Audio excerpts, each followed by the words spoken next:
RSS వార్షికోత్సవం పురస్కరించుకుని వాడవాడల హిందూ సమ్మేళనం కార్యక్రమం నిర్వహించి హిందువులను అంతా ఏకతాటిపైకి తీసుకుని వచ్చేందుకు కృషి చేస్తున్నట్లు సమ్మేళనం అధ్యక్షులు పాలూరు సుబ్బారావు తెలిపారు. కాకినాడ రమణయ్యపేటలో పాలూరు సుబ్బారావు ఆధ్వర్యంలో హిందూ సమ్మేళన కార్యక్రమం జరిగింది. కార్యక్రమానికి పాలూరు సుబ్బారావు అధ్యక్షత వహించగా ముఖ్య అతిథిగా డాక్టర్ కె పార్థసారథి, ఉపాధ్యాయుడు రామచంద్రమూర్తి ముఖ్య వక్తలుగా పాల్గొని జ్యోతి ప్రజ్వలన చేసి కార్యక్రమాన్ని ప్రారంభించారు. కార్యక్రమంలో భాగంగా తొలుత చిన్నారులు కోలాటం కార్యక్రమం ప్రదర్శించగా వారికి అతిథుల చేతుల మీదుగా బహుమతులు అందజేశారు. అనంతరం జరిగిన సమావేశంలో ఆర్ఎస్ఎస్ సభ్యుడు మామిడాల శ్రీనివాస్ గీతం, ఆకొండి శ్రీనివాస్ రాజారావు పద్యం, దాని తాత్పర్యం ఆలపించారు. ఈ సందర్భంగా అతిథులు డాక్టర్ కె పార్థసారథి, రామచంద్రమూర్తి హిందువుల ఔన్నత్యం గురించి వివరించారు. కార్యక్రమంలో సభ నిర్వాహకురాలు రామలక్ష్మి, పట్టాబ్రామయ్య, బీజేపీ నాయకులు కంచుమర్తి అప్పాజీ, చిట్నేరి శ్రీనివాస్, విశ్వ హిందూ పరిషత్ జిల్లా అధ్యక్షులు రవిశంకర్ పట్నాయక్, స్థానిక మహిళలు, హిందూ ధర్మ పరిషత్ సభ్యులు పాల్గొన్నారు.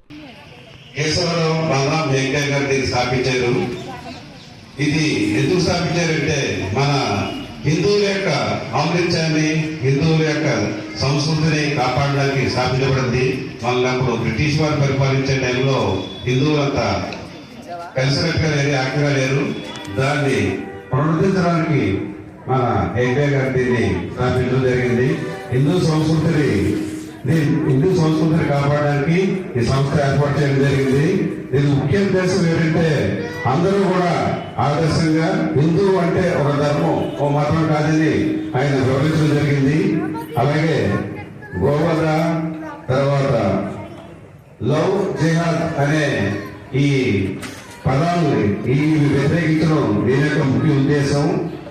ఇది స్థాపించి ఇప్పటికి 100 సంవత్సరాలు అయిన సందర్భంగా మనం 100 సంవత్సరాల పండుగ చేసుకుంటూ దీనికి పంచ పరివర్తన అనే 5 సూత్రాలని ఏర్పాటు చేయడం జరిగింది. అవేమంటే 1 సామాజిక సమగ్రత, 2 పర్యావరణ పరిరక్షణ, 3 కుటుంబ ప్రబోధన, 4 స్వదేశీ, 5 పౌర విధులు అని పంచ సమర్థలు ఈ చేయడం జరిగింది. ఈ పంచ సమర్థల గురించి ఇక్కడ విచ్చేసిన వక్తలైన శ్రీ డాక్టర్ కె పార్థసారథి గారు, అలాగే శ్రీ వి రామచంద్రమూర్తి గారు వాటి గురించి సమయంగా వివరిస్తారు. మీరందరూ అవన్నీ శ్రద్ధగా విని ఈ హిందూ సమాజాన్ని పునరుద్ధరించాలని, హిందూ సంస్కృతిని కాపాడాలని కోరుకుంటూ మీ అందరి దగ్గర మరొకసారి స్థాపకాయ ధర్మస్య సర్వధర్మ స్వరూపిణే అవతార వరిష్ఠాయ రామకృష్ణాయ తే నమః. జననీం శారదాం దేవీం రామకృష్ణం జగద్గురు పాదపద్మే తయోశ్రిత్వా ప్రణమామి ముముర్ముః. నమశ్రీ యతిరాజాయ వివేకానంద సూరయే సచ్చిత్సుఖస్వరూపాయ స్వామినే స్థాపహారణే. గురవే సర్వలోకానాం విషజే భవరోగిణాం నిధయే సర్వవిద్యానాం దక్షిణామూర్తయే నమః. నారాయణం నమస్కృత్య నరం చైవ నరోత్తమం దేవీం సరస్వతీం వ్యాసం తతో జయముదీరే. ఇది ఏదైనా సభ చేసేటప్పుడు మన సాంప్రదాయంలో ముందు భగవంతుని ధ్యానం చేసుకోవాలి. మీకు ఎంత స్వయంగా కృషి చేయగల శక్తిని ఉన్నప్పటికీ కూడా భగవదనుభవంగానే లేకపోతే మీరు స్టార్ట్ చేసినటువంటి పని సక్సెస్ అవ్వదు.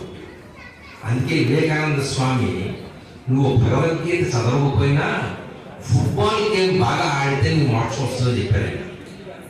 ఫుట్బాల్ గేమ్ ఎందుకు ఆడాలి? వాడి కాన్సన్ట్రేషన్ అంతా గోల్ కీపర్ పట్టుకోకుండా గోల్ వేయాలని కాన్సన్ట్రేషన్గా ఉంటాడు. భగవద్గీత కూడా అదే చేస్తుంది. నా మీద నాకు నమ్మకం, సెల్ఫ్ రిలయన్స్, నా మీద నాకు నమ్మకం, ఈ పని నేను చెయ్యగలను, ఇది నేను తప్పకుండా నిర్వహించగలను అనేటువంటి ఆత్మవిశ్వాసం లేనప్పుడు మీ ఏ ఎంటర్ప్రైజ్ తీసుకున్నా కదా ఫెయిల్ అయిపోతుంది. అది సంస్థ అని, మనిషి అని, వ్యక్తి అని. ముందు మన మీద మనకి ధైర్య నమ్మకం కావాలి. అది డెవలప్ చేసుకోవాలంటే భగవద్గీత ముఖ్యమైనటువంటి ఆయుధం. భగవద్గీతలో చెప్పేది ఫస్ట్ ఏంటంటే క్లైవ్యం మాస్మగః పార్థ నైతత్వోపపద్యతే. దుష్టం, దుష్ట సంకల్పం తతో జైతు పరం తప. ఈ యుద్ధం చేసేటప్పుడు క్లైవ్యం మాస్మగః, ఇలాంటి ధైర్యవంతుడికి ఈ టైంలో ట్రిగ్గర్ రాకూడదు. ఎందుకు వచ్చింది? అన్నది నువ్వు ఆలోచించుకోవాలి అని మొట్టమొదటి శ్లోకం అది. రెండో శ్లోకం సాంఖ్య యోగంలో కర్మణ్యేవాధికారస్తే మా ఫలేషు కదాచన మా కర్మ ఫలికే దుఃఖు మాదే సంగోస్త్వ కర్మణి. నువ్వు కర్మలు చేయడానికి అధికారం ఉంది కానీ వాటి ఫలితం మీద లేదు. అలా అని చెప్పి కర్మలు చేయడం మానకూడదు. ఈ రెండు శ్లోకాలు భగవద్గీతలో హైలైట్. ఇది వివేకానంద స్వామికి బాగా హత్తుకున్నాయి. ఈ శ్లోకాలని హత్తుకోవడం, దానికి తగ్గట్టుగా ఆయన గురుదేవులైనటువంటి రామకృష్ణ పరమహంస వారి ఆశీస్సులతోటి ఆయన విదేశాలకు వెళ్ళి అక్కడ హిందూ ధర్మం గురించి